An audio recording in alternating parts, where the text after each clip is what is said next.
ได้ไปหาเพราะว่ายากงานที่ท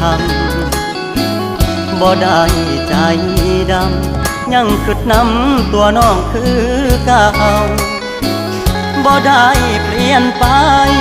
หัวใจอ้ายยังห่วงเจ้าบ่ได้ปล่อยให้เงาเสาร์อาทิตย์ติดงานโอที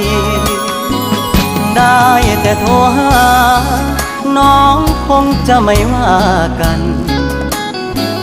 บ่เคยเปลี่ยนพันสัญญาหากมันคนดี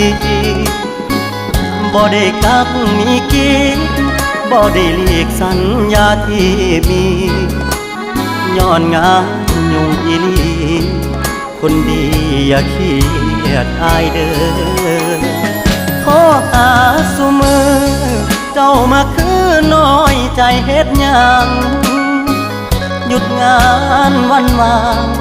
จะเดินทางเพื่อไปพบเจออย่ามาสงสัยว่าอายมีใครแท